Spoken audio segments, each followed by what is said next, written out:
मुक्ताईनगर तालुक्यातील उचंदा येथील युवा तडफदार नेतृत्व म्हणून पुढे येत असलेले करण भोलाणे यांनी गावातील तरुणाईला एकत्र आणत सामाजिक सलोखा निर्माण करण्यासोबतच धार्मिक व सामाजिक उपक्रमांचा वसा हाती घेतला आहे।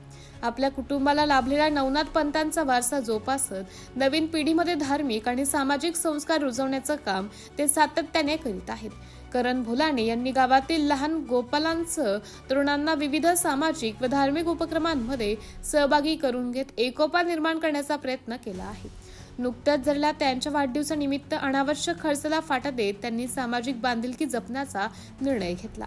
वाढदिवसानिमित्त जागृत हनुमान मंदिर शिरसाळ येथे भाविकांना फळांचं वाटप करण्यात आले, तसेच एकादशी निमित्त भाविकांसाठी फराळाचे वाटप करण्यात आले। याशिवाय जिल्हा परिषद शाळेतील विद्यार्थ्यांना शैक्षणिक साहित्याचं वाटप करून विद्यार्थ्यांना शिक्षणासाठी प्रोत्साहन देण्याचा उपक्रम राबवण्यात आला। गावात वृक्षारोपणासह विविध सामाजिक उपक्रम राबवून पर्यावरण संवर्धन आणि सामाजिक एकतेचा संदेश देण्याचं कामही करण भोलाणे हे करीत आहेत। त्यांच्या या उपक्रमांचं परिसरातून कौतुक होत असून तरुणांनी सामाजिक कार्यात पुढाकार घ्यावा असा आदर्श त्यांच्या कार्यातून निर्माण होत आहे। करण भोलाणे यांच्या सामाजिक व धार्मिक कार्यात राहुल तायडे, श्याम भोलाणे, गणेश भोलाणे, गौरव भोलाणे, आदेश भोलाणे, रामेश्वर भोलाणे आणि राज तायडे यांचे सहकार्य लाभत आहे।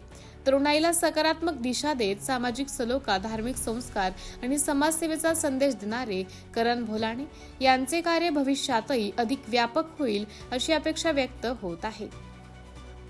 त्याचा जिद्दबद्दल म्हणजे आमची जे नाथांची कृपा आहे, त्यांच्यामुळे त्याला जो मित्रमंडळीचा आवड आणि गावकऱ्यांची ओळख, त्यांचं काही आशीर्वादांसाठी मला ते त्याने केलं ते ठीक वाटलं। आमचे नाथ कानिकनाथ बाबा प्रसन्न यांचे 60 वर्षापासून आमच्या गावाची भूमिका आहे गावकऱ्यांची, ते परंपरेचे स्थानावर चालवत आहे। आई वडिलांच्या हिशोबाकान आमचे मित्रमंडळी गावकरी, तर त्यांची जेवढं सांगलं तेवढं महत्त्व खूप खूप मोठंच आहे।